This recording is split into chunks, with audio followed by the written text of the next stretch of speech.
Please তোমার ভাঙ্গা রেকর্ডটা একটু বন্ধ করো তো। সব সময় ভালো লাগে না, একেই অফিসে এত কাজের প্রেশার, বাড়িতে একটু শান্তিতে বসবো তাও দেবে না।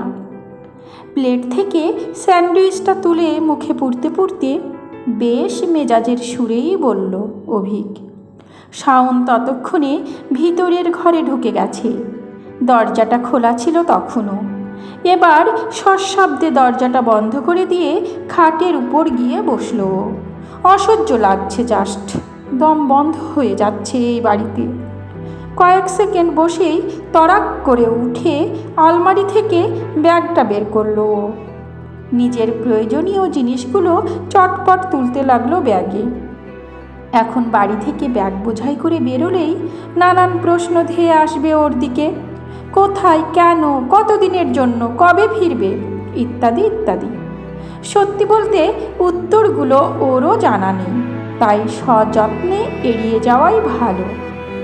বাইরের ঘরে আওয়াজ শুনে বুঝল অভিক খেয়ে উঠে পড়েছে, যে কোনো সময় ঘরে ঢুকবে। নিজের মনের ভাব আর হাতের কাজ তাড়াতাড়ি গুছিয়ে ঘর থেকে বেরিয়ে রান্নাঘরের দিকে পা বাড়ালো।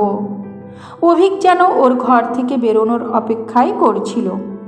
বেরোতেই চটপট ঘরে ঢুকে রেডি হয়ে টিফিনটা নিয়ে বেরিয়ে পড়ল ও। ঘড়ির কাঁটা তখন 8টা পেরিয়েছে।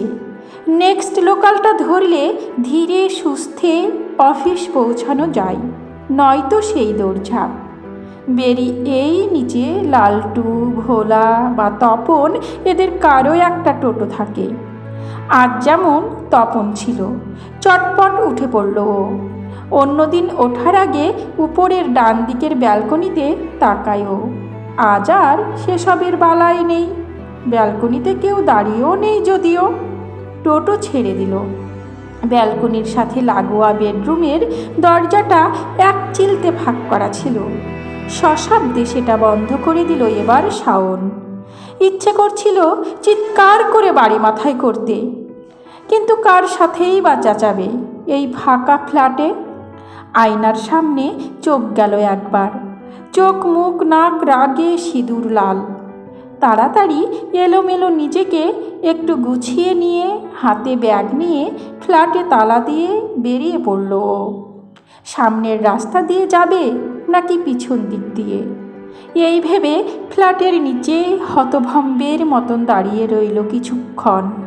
তারপর পা বাড়ালো সামনের টোটো স্ট্যান্ডের দিকে। লোকাল ট্রেনে এই সময়ে পা রাখাও দুষ্কর। অভিক আগে থেকে উঠে বলেই নিজের পরিচিত সিটটা পাই। ওর সামনেই ওর বয়সী কিংবা ওর থেকে একটু ছোটই হবে একটা ছেলে কোনো ক্রমে দাঁড়িয়ে। পিঠে ব্যাগ, লাঞ্চের ব্যাগ, চোখের চশমার সামনে অতি কষ্টে দাঁড়িয়ে সে। প্রচণ্ড গরমে চোখ মুখ বেয়ে পড়া ঘামটা মোছার উপায়ও নেই, তাই চোখে চশমা বেচারার ঘেমে নিয়ে নাজেহাল অবস্থা। ছেলেটার যে এই লোকাল ট্রেনে যাতায়াতের বিশেষ অভিজ্ঞতা নেই তা বেশ বুঝতেই পারছিল অভিক। ছেলেটার দিকে তাকিয়ে একটু হাসল অভিক। আমায় ব্যাগটা দিতে পারেন? আপনার তো অসুবিধা হচ্ছে, আমি ধরব? একবার বলতেই ছেলেটা হাসি মুখেই নিজের লাঞ্চ ব্যাগটা এগিয়ে দিল। থ্যাংক ইউ বলেই একটা হাত খালি হতেই পকেট থেকে রুমালটা নিয়ে ঘামটা মুছল ছেলেটা। ছেলেটার হাসির মধ্যে একটা সারল্য আছে। ওর দিকে আলতো হেসে জানলা দিয়ে বাইরের দিকে তাকালো অভিক। ছেলেটার মধ্যে 7 বছর আগের নিজেকে দেখতে পাচ্ছিল। বিয়ের পর এভাবেই গলদঘর্ম হয়ে লাঞ্চ ব্যাগ নিয়ে ট্রেনে চাপত। শাওনকে কিছু বলতেও পারত না। বড় যত্নে সাত সকালে উঠে অভিকের জন্য খাবার বানিয়ে দিত। অভিকেরও আর মানা করতে মন চাইতো না। ব্যাগপত্র ঝুলিয়ে এভাবেই কষ্ট করে অফিস পৌঁছাতো। টিফিন টাইমে বন্ধুদের সাথে খেতে বসে নিজেকে রাজা মনে হতো ওর। লাঞ্চ বক্সের সাথে মিশে থাকতো শাওনের হাতের যত্ন। তারপর হঠাৎ কি হলো কে জানে, শাওনের যত্ন করে বানিয়ে দেওয়া লাঞ্চটা বড় ভারী মনে হতে শুরু করলো অভিকের। ওর বানিয়ে দেওয়া রুটি তরকারির থেকে ক্যান্টিনের চাইনিজ ডিশগুলো বেশি সুস্বাদু মনে হতে শুরু করলো যেন। শাওনের দেওয়া লাঞ্চ ব্যাগটা একটু একটু করে কবে যেন বোঝা হয়ে গেল ওর কাছে। ওই লাঞ্চ ব্যাগটার জন্যই বন্ধুদের সাথে নিজের ইচ্ছে মতো যেন খেতে যাওয়া যেত না। ট্রেনে উঠে একাধিক বিরক্তির কারণও যেন ওই ব্যাগটাই। তারপর ঝেড়ে ফেলে দিল একদিন। শাওন সেদিন কিচ্ছু বলেনি। ইনফ্যাক্ট এটা নিয়ে তারপর থেকে কোনো আলোচনা আর্গুমেন্টও হয়নি। আজ হঠাৎ পুরনো নিজেকে যেন দেখতে পেল অভিক এই ছেলেটার মধ্যে। আচ্ছা, সেদিন কি শাওনের খুব কষ্ট হয়েছিল? টোটো থেকে নেমে ভাড়া মিটিয়ে স্টেশনের দিকে এগোলো শাওন। অফিস টাইমটা চলে গেলে ভিড়টা একটু অনেকটা কমে যায়। আর লেডিস কম্পার্টমেন্টে তো কোনো অসুবিধাই নেই। স্টেশন চত্বরে ঢুকে একবার স্টেশনের দিকে আর একবার টিকিট কাউন্টারের দিকে দেখলো। কোথাকার টিকিট কাটবে ও? বাড়ি গেলে তো আরেক সমস্যা, হাজারটা প্রশ্নের সম্মুখীন হতে হবে। আর সেই সব প্রশ্নের উত্তর দেবার কোনো ইচ্ছা বা উপায় নেই ওর কাছে। তাহলে প্রচণ্ড গরমে দরদর করে দাঁড়িয়ে দাঁড়িয়ে ঘামছিল শাওন। হাতের ব্যাগটা পাশের বাঁধানো বেদিটায় রাখলো ও। আঁচল দিয়ে কপালটা মুছল। একবার কি পিউকে ফোন করবে? এই মুহূর্তে পিউ ছাড়া আর কারো নাম মাথায় আসছে না শাওনের। উফ, আবার আঁচলটা চুলে আটকে গেল কেন? এত বিরক্তিকর না। চুলটা ঠিক করে কানের পাশে সরিয়েই আঁচলটায় চোখ পড়ল শাওনের। এটা অভিকের বিয়ের পর প্রথম বিবাহবার্ষিকীতে দেওয়া।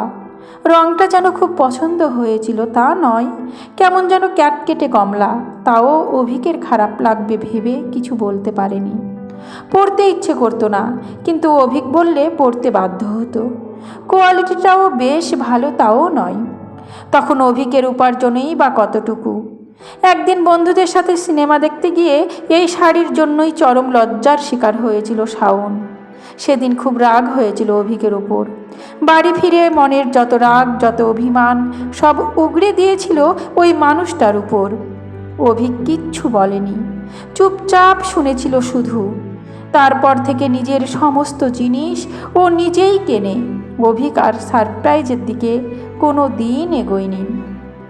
যে কোনো অনুষ্ঠান বা কেনাকাটার সময় শাওনই নিজের পছন্দ মতো কিনত সব কিছু। আজ বেখেয়ালেই শাড়িটা হাতের সামনে পেয়ে পরে নিয়েছিল ও। তখনকার অভিক আর এখনকার মানুষটার মধ্যে আকাশ পাতাল ফারাক। শাওনের সাথে ভালোভাবে শেষ কবে কথা বলেছিল অভিক মনেও পড়ে না ওর। স্টেশন চত্বর এখন ফাঁকা। একটু আগেই একটা ট্রেন বেরিয়ে গেল। প্রচণ্ড রোদে খা খা করছে এই দিক। গুটি কয়েক বাচ্চা ছেলের দল ফিরছে কোথাও থেকে। একজন মাঝবয়সী মহিলা একটা বড় সড়ো ব্যাগ নিয়ে স্টেশন চত্বরের বাইরে বেরোলো ধীরে ধীরে। কল খুলে মুখে চোখে জল দিল খানিক। কিছুক্ষণের মধ্যেই কানে একটা চেঁচামেচির শব্দ এলো। ফিরে তাকালো শাওন। চেঁচামেচি বলা ভুল, একটা ঝগড়ার পূর্বাভাস। দুটো অল্প বয়সী ছেলে মেয়ে এই দিকেই এগিয়ে আসছে। ওদের মধ্যেই কথা কাটাকাটি হচ্ছে, কিন্তু পাবলিক প্লেস বলে যতটা সম্ভব স্বাভাবিক থাকার বৃথা চেষ্টা করছে দুজন। ওদের কথা বলার ধরন, হেঁটে আসার ভঙ্গিমা, এমনকি মেয়েটার রাগে রাগে মুখ, ছেলেটার মেয়েটার হাত ধরে বোঝানোর চেষ্টা, এই সবটার সাথেই ভীষণ মিল পাচ্ছিল শাওন। আরও দুজনের। এই মানুষ দুটো এই রকম ছিল। এভাবেই ভাবনা থামিয়ে আবার ওদের দিকে চোখ গেল শাওনের। মেয়েটার চোখের কোণে জল, ছেলেটার হাতের চোট দেখে যেন মুহূর্তের মধ্যেই হাওয়া বদল। এতক্ষণের গুমোট পরিবেশটা কেটে যেন বর্ষা নামলো আকাশ ভেঙ্গে। টুকরো টুকরো ওদের কথাগুলো ভেসে আসছিল শাওনের কানে। আর একটু একটু করে ওরা আবছা হয়ে যাচ্ছিল ওর চোখে থেকে। তার বদলে প্রকট হচ্ছিল সময়ের ভিড়ে হারিয়ে যাওয়া মানুষ দুটো, দায়িত্ব কর্তব্য চাওয়া পাওয়ার ভিড়ে হারিয়ে যাওয়া দুটো মানুষ। ছেলেটার চোট লাগা হাতটা জড়িয়ে বসেছিল মেয়েটা। তখনই নিজের পকেট থেকে বের করলো কৌটোটা ছেলেটা। এরকম তো ওই সিনেমা ভিডিওতে দেখা যায়। মফস্বলের এই স্টেশন চত্বরে নিতান্ত সাধারণ ঘরের ছেলে মেয়ে দুটো পরম যত্নে সকলের চোখের আড়ালে আঁকল সেই দুর্মূল্য মুহূর্তটা। যেন এই মুহূর্তটাকে বন্দি করবে বলেই ছেলেটার হাসি মুখে এই যন্ত্রণা স্বীকার করে নেওয়া। আর এই মুহূর্তটাকে বাস্তবায়িত করার জন্যই যে এত কিছু তা বুঝতে পেরে মেয়েটার খানিক লজ্জায় আর অনেকটা ভালো লাগায় অবনত মুখ। পরম যত্নে মেয়েটার আঙ্গুলে আংটি পরানোর মুহূর্তে ছেলেটার চোখটাও একটু ছলছল করছিল না। সামনে বসা দুটো পায়রা আর কোণে বসা শাওনের ঝাপসা চোখ সাক্ষী রইল মুহূর্তটার। আচ্ছা, অভিজ্ঞ তো ওর আর শাওনের স্বপ্নের বাড়িটাকে বাস্তবায়িত করার জন্য আপ্রাণ খেটে চলেছে। সময়ের হিসাব দিনক্ষণের হিসাব না করে শুধুই ওদের ইচ্ছে পূরণের জন্য দৌড়ে চলেছে।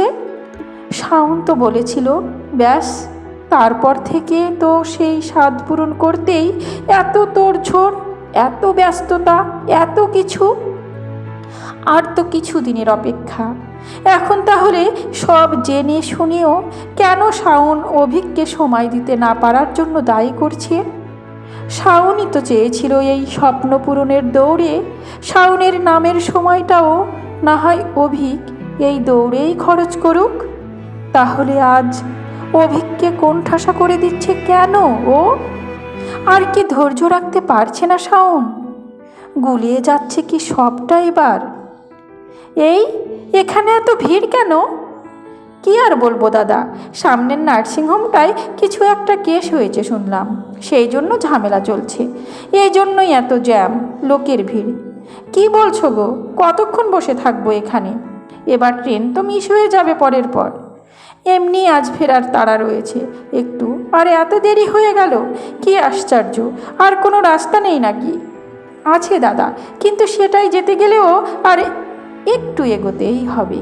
সামনে এগিয়ে ডান দিকে ঘুরিয়ে আছে একটা, ব্যাস হয়ে গেল। কতক্ষণ অন্যমনস্কভাবে বসেছিল ওই স্টেশন চত্বরে শাওন নিজেও জানে না। যন্ত্রচালিতের মতন হেঁটে টিকিট কাউন্টার থেকে টিকিট কেটে ট্রেনে চড়ে বসলো ও। মন পড়ছিল অন্য কোথাও, যাচ্ছিল ও অন্য জায়গায়। পিওর বাড়ির উদ্দেশ্যে রওনা হলো ও। অভিকের থেকে দূরে থাকার জন্যই এই সিদ্ধান্ত, ওর এই ঔদাসীন্য, ওর এই নিরুত্তাপ ব্যবহার। এই সব কিছুর জন্য দিনরাত এই অশান্তির থেকে একটু অব্যাহতি চাই শাওন। তাই জন্যই কাউকে কিছু না জানিয়ে বেরিয়ে এসেছে ও। আর দুটো স্টেশন পরেই নেমে পড়বে। স্টেশনে বসেই অনেকটা সময় কেটে গেল। অন্তর্দ্বন্দ্বতা কিছুতেই মিটছে না। এখনও যে পুরোপুরি মিটছে তাও নয়। ঘড়িটা দেখলো একবার, সারাদিন খাওয়া হয়নি, অসহ্য খিদে পেয়েছে, মাথাটাও ধরেছে। তার মধ্যে এই প্রচণ্ড গরম। আর কিছুক্ষণ পরেই তো অভিক ফিরে আসবে। ওকে দেখতে না পেয়ে খোঁজাখুঁজি করবে তখন। এই স্টেশনটায় ট্রেন একটু বেশিক্ষণ দাঁড়ায়। এইবার ছেড়ে দিল। ট্রেনটা ছাড়ার মুহূর্তেই একটা মেয়ে উঠল। খুব একটা বয়স না, দেখে মনে হচ্ছে নতুন বিয়ে হয়েছে। শাড়িটা অনভ্যস্ত হাতে সামলে বসলো ওর সামনের সিটেই। ট্রেন ততক্ষণে স্টেশন চত্বর ছাড়তে শুরু করে দিয়েছে, অল্প গতি নিয়েছে। তখনই চোখে পড়ল ঘটনাটা। শাওন উল্টো দিকে মুখ করে থাকায় দেখতে পেল মেয়েটা কিছু দেখতে পায়নি। একটা ছেলে ট্রেনের পিছনে কিছু একটা বলতে বলতে ছুটে আসছে। কি বলছে, এভাবে দৌড়াচ্ছে কেন? কয়েক সেকেন্ডের মধ্যেই বুঝলো ছেলেটার হাত একটা লেডিস পার্স, খুব সম্ভবত এই মেয়েটারই। ট্রেনের শব্দ পেরিয়ে কান রেখে বুঝলো শাওন। ছেলেটা মেয়েটার নাম ধরেই ডাকছে মনে হয়। মেয়েটা এতক্ষণে বুঝতে পেরেই তাকালো ফিরে। শাওন মেয়েটার দিকে তাকিয়ে কিছু বলার আগেই মেয়েটা দৌড়ে সিট থেকে উঠে দরজার কাছে গেল।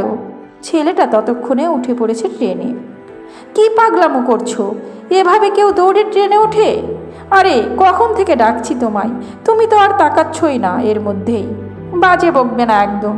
তুমি এরকম আর কখনো করবে না কিন্তু। আচ্ছা সে ঠিক আছে, পার্সটাই তো আমার হাতে দিয়ে উঠে পড়েছ, কি হতভাগ। দৌড়াতাম না তো কি করতাম? যাকগে, পরের স্টেশনে নেমে আমায় আবার ব্যাক করতে হবে। বাপের বাড়ি যাওয়ার আনন্দেই সবই ভুলে মেরেছ। পাশ দিয়ে একটা ট্রেন পেরোচ্ছে সজোরে। ওদের কথা আর কিছু কানে এলো না শাওনের। হাওয়ায় ওরা চুলগুলোকে কোনো ক্রমে সামলে জানলার দিকে মনোনিবেশ করলো। তখনও কার লোনটা পায়নি ওরা। একটু একটু করে গোছাচ্ছে সব। বিয়ের পর কখনোই অভিককে ছাড়া বাপের বাড়ি যায়নি শাওন, সেবারই প্রথম। অভিকের একটুও ইচ্ছে ছিল না শাওনকে একা ছাড়ার। অতি কষ্টে বুঝিয়ে রাজি করিয়েছিল ও। বাসে তুলে দিয়ে দাঁড়িয়েছিল অভিক। সামনের একটা আয়নায় অভিকের শূন্য দৃষ্টি নিয়ে ওই তাকিয়ে থাকা দেখেছিল শাওন। বুকটা হু হু করে উঠেছিল। নিজেকে সামলে নিয়েছিল, যত দ্রুত সম্ভব কাজ সেরে অভিকের কাছে ফিরে এসেছিল ও। আসলে অভিক শাওনকে নিয়ে সব দিনই একটু বেশি টেনশন করে। বিয়ের পর এই সব কিছু যেন আরও বেড়ে গেছিল। তারপর ধীরে ধীরে ব্যস্ততা একটা মিটলে আর একটা জিনিসের চাহিদা, ইঁদুর দৌড় সব কিছু যেন একটু একটু করে গ্রাস করে নিল। এখন ওদের গাড়ি হয়েছে নিজের। সেই গাড়ি করে বাপের বাড়ি রওনা হওয়ার সময় কই আর অভিকের সেই চাহনি খুঁজে পায় না শাওন। সময় কোথায় একটু দাঁড়িয়ে অপেক্ষা করার। সব কিছু পেতে গিয়ে আর একদিকে সব কিছু রিক্ত হয়ে যাচ্ছে না তো? ঘড়িটা আবার দেখল শাওন। ওর গন্তব্যে এসেই গেছে প্রায়। আচ্ছা, অভিক কি ওকে ফিরে দেখতে না পেয়ে হন্য হয়ে খুঁজবে আবার আগের মতন? অটোটা ঘোরার ঠিক আগের মুহূর্তেই ছেলেটার দিকে চোখ পড়ল অভিকের। মনোহরদার কাছে এর মধ্যেই খবরটা শুনে ফেলেছে ও। এখন চাক্ষুষ ছেলেটাকে দেখল। দুই বাড়িরই অমতে ভালোবেসে বিয়ে করেছিল ওরা দুজন। ছেলেটার পোস্টিং গুজরাট, মেয়েটা এখন একাই থাকে, পেশা স্কুল শিক্ষিকা। স্ত্রীর প্রেগন্যান্সির সময়ও ছেলেটা ছুটি না পাওয়ায় এখানে আসতে পারেনি বড় একটা। এই অবস্থায় একা একা থাকা, সবটা সামলানো আর শেষ রক্ষা হলো না একটা অ্যাক্সিডেন্টে। আর তারপরই ছেলেটার শূন্য দৃষ্টি আর সব হারিয়ে ওই হাহাকার সহ্য করতে পারছিল না ও। বডি নিয়ে যাওয়ার মুহূর্তেই ওখানে ভিড় জটলা বেঁধেছে। গাটা শিউরে উঠেছিল অভিকের। ছেলেটা আজ যে জায়গায় দাঁড়িয়ে সেই জায়গাটা কল্পনা করার শক্তির সাহস কোনোটাই নেই অভিকের মধ্যে। একটা অজানা আশঙ্কায় ছটপট করছিল ও। ফোনটা হাতে নিয়ে কয়েক সেকেন্ড ভাবল শুধু, আজ সকালেই যা অশান্তি হয়েছে, ট্রিপটা ক্যান্সেল হওয়া নিয়ে, তারপর থেকে আর একবারও কথার আদান প্রদান হয়নি দুজনেরই মধ্যে। কিন্তু না, মনটা বড্ড আনচান করছে। শাওনের কিছু হয়ে গেলে অভিক আর ফোনটা লাগালো একবার, দুইবার, তিনবার, না, ফোনটা বেজে গেল। শাওন ফোনটা একবারও ধরল না। এই জন্যই ফোন করতে চাইছিল না অভিক। শাওন এখন শোধ তুলবে, খুব ভালো করে জানা আছে ওর। ইচ্ছে করে ফোন ধরবে না, ইচ্ছে করে অভিককে দুশ্চিন্তায় ফেলবে। এইটাই তো চাই ও। ওকে টেনশনে ফেলে তবেই তো শান্তি। স্টেশনে পৌঁছানো অবধি আরও একবার ফোন করে উত্তর না পেয়ে রেখে দিল এবার ফোনটা। অভিক না, সব কিছুর একটা সীমা আছে। মনে মনে একটা চাপানো তোর চলছিলই অজানা কারণেই। ফ্ল্যাটের দরজার সামনে ঝোলানো বড় তালাটা সেটা আরও বাড়িয়ে দিল। আজ সময়ের থেকে একটু আগেই ফিরে এসেছে অভিক, কিন্তু ফ্ল্যাটে তালা ঝুলবে এক্সপেক্ট করেনি। এক্সট্রা চাবি সবসময় থাকে কাছে। ঢুকলো ফ্ল্যাটে। শাওন সামনের দোকানে বাজারে গেলে আর তালা লাগিয়ে যায় না তো। কোথায় গেল তাহলে? আবার একবার ফোন করলো ও। এবার ফোনটাই সুইচ অফ। রাগের চোটে ফোনটা খাটে ছুঁড়ে ফেলে দিল অভিক। না না, কিছু হয়নি, বলো তুমি। আরে মা, বলছি তো কিছু হয়নি। আচ্ছা, আমার একটা ফোন আসছে, এখন রাখছি, পরে কথা বলছি। কোনো ক্রমে মায়ের ফোনটা রেখে ইনকামিং কলটা ধরল অভিক। কিরে, কিছু খবর? না রে, আমি রজত আর বিহুকে জিজ্ঞাসা করলাম, রিনিদের কাছেও খোঁজ নিলাম, কোথাও যায়নি। তুই তোর শ্বশুর বাড়িতে খোঁজ করলি? ওখানেই কিন্তু যাওয়ার হাই চান্স। ঘুরিয়ে জিজ্ঞাসা করেছিলাম রে। যাইনি। হঠাৎ কি হলো? কোনো ঝামেলা হয়েছিল কি? দেখ, টেনশন হওয়া স্বাভাবিক। তুই প্লিজ নিজেকে শান্ত রাখ। আমি আর রজত আধ ঘন্টার মধ্যে তোর বাড়ি পৌঁছাচ্ছি। তারপর কিছু একটা ব্যবস্থা নিশ্চয় হবে। ওকে ফোনটা রেখে একটা দীর্ঘশ্বাস ফেলল অভিক। এই ফাঁকা ফ্ল্যাটটা যেন গিলে খেতে আসছে ওকে। দম আটকে আসবে মনে হচ্ছে। মা বাবা এখনও কিছুই জানে না। কি বলবে এবার ওদের? কোথায় খুঁজবে শাওনকে? যদি সত্যি থানা পুলিশ করতে হয়? শাওনের কোনো বিপদ হলো না তো? ও তো কোনো দিন এরকম করে না। সকালে অশান্তির জন্যই কি এইভাবে শাস্তি দিচ্ছে অভিককে? কি এমন বলেছিল ও? চোখ ফেটে জল আসছে এবার অভিকের। বন্ধ ফ্ল্যাটে ঘরের কোণে সবার চোখের আড়ালে আজ অভিকের চোখে জল। দেওয়ালে টাঙানো ওদের বিয়ের ছবিতে শাওনের হাসি মুখটার দিকে অন্যমনস্কভাবে তাকিয়েছিল ও। শাওনের চোখ দুটোর দিকে তাকিয়ে নিভৃতে নিজের মনের কথাগুলো বলল অভিক। জাস্ট ফিরে এসো। আমি আর কিচ্ছু চাই না। যাই বলি, যতই ঝগড়া করি, এইভাবে চলে যাবে? এগুলো কি? এরকম ছেলে মানুষই কেউ করে? আমরা কিন্তু ঠিক করেছিলাম, যাই হয়ে যাক কেউ কাউকে ছেড়ে যাব না। এগুলো এখন তাহলে কি হচ্ছে শাওন? তুমি বুঝতে পারছো না আমার এখন অবস্থাটা কি? কেন এরকম করছো? প্লিজ লক্ষ্মীটি, ফোনটা ধরো অন্তত একবার। আমি জানি তুমি আমার গলাটা বুঝিয়ে এলো অভিকের। ফোনটা বেজে উঠল তখনই। হ্যাঁ, হ্যালো। হোয়াট? কী যাতা বলছিস? তুই রাখ, আমি এক্ষুনি আসছি। ফ্ল্যাটের দরজা বন্ধ করে পায়ে চটি গলিয়ে উদ্ভ্রান্তির মতন এগোতে লাগলো অভিক। রজতের ফোন ধরে ওকে এখানে আসতে মানা করে দিল। ফোনে পাওয়া খবরটা যদি সত্যি হয়? টেনশনে মাথা খারাপ হয়ে যাচ্ছে ওর এবার। শাওনের কিছু হয়ে গেলে তো? আর যদি ভগবানের দয়ায় সব ঠিক থাকে, সবার আগে শাওনকে সরি বলবে ও। ওর হাতটা ধরে কয়েক দণ্ড বসবে ওর সাথে। এতটা দূরত্ব ওদের মধ্যে কবে থেকে চলে এলো? ওরা তো ভালোবেসে বিয়ে করেছিল। চারপাশের সময়টা হু হু করে পেরোতে পেরোতে কখন নিজেদের মধ্যেকার মুহূর্তটুকু থমকে গেছে বুঝলো না। না না, এবার একটু থমকে দাঁড়ানো দরকার। শাওন শুধু সুস্থভাবে বাড়ি ফিরুক।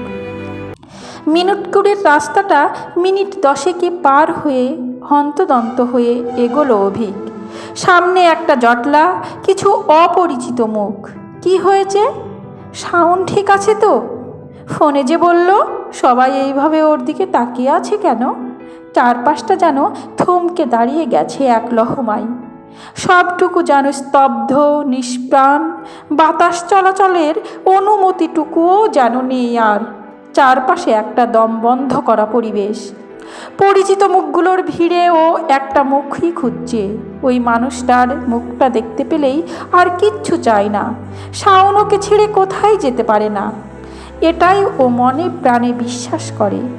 চারপাশে কে কি বলছে, কি হচ্ছে, আর কোনো খেয়াল নেই অভিকের।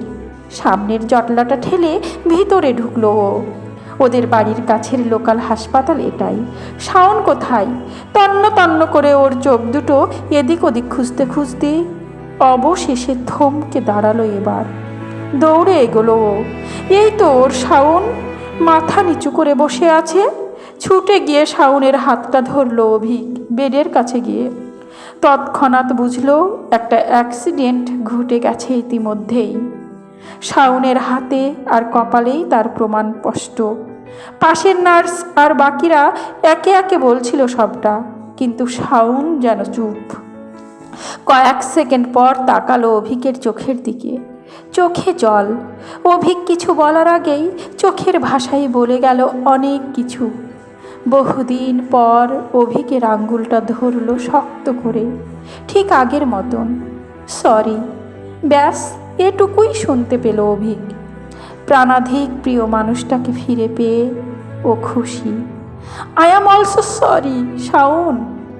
শাওনের হাতে পরম যত্নে নিজের ঠোঁট দুটো ছুঁয়ে বলল অভিক। অতি কষ্টে আটকে রাখা চোখের জল যেন আর কথা শুনল না এবার। এরকম ছেলে মানুষই করে কেউ? তুমি ঝগড়া করো, কথা বলো, সব ঠিক আছে, কিন্তু এরকম আর কখনো করবে না তুমি। কথা দাও।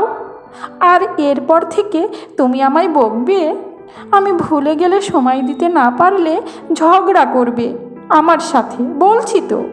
কিন্তু হঠাৎ দরজা খোলার শব্দে কথা থামিয়ে ফিরে তাকালো অভিক। ডাক্তারবাবু হাসি মুখে দাঁড়িয়ে। Excuse me, congratulations mister and missus Chowdhury, you are expecting a baby. দুজনের মনে অভিমানের পালা চলতে চলতেই এই রকম একটা খবর দূর দূরান্তেও আশা করেনি ওরা দুজনে। স্টেশনেই মাথা ঘুরে পড়ে যায় শাওন, হাতে মাথায় চোটও লাগে। হসপিটালে ওদের এক পরিচিতই ভর্তি করে অভিককে খবর দেয়। অভিক আসে অ্যাক্সিডেন্টের খবর শুনে, কিন্তু এত বড় একটা সুখবর! দুজনেই দুজনের চোখের দিকে তাকিয়েছিল অপলক দৃষ্টিতে। কয়েক মুহূর্ত আর দেরি না করে শাওনকে নিজের বুকের আনন্দে জড়িয়ে নিল অভিক। এই তো সেই সব পেয়েছিল দেশ, আর কি চাই? কখনো কখনো একটু পাগলামো, একটু দূরত্ব, কিংবা একটা সরি, এগুলোই যেন বেশি জরুরি হয়ে পড়ে। শাওনের চোখের দিকে তাকালো অভিক। না বলা কথাগুলো ব্যক্ত হলো চোখে চোখেই। অনেক তো হলো, চলো এবার ঘরে ফিরি, চলো। একরাশ ভালোবাসা ধরা দিল দিনের শেষে। ভাগ্যিস সন্ধে নামার আগে। সমাপ্ত। গল্প সন্ধে নামার আগে। কলমে তুলিকা রায়, কণ্ঠে আমি রোজি।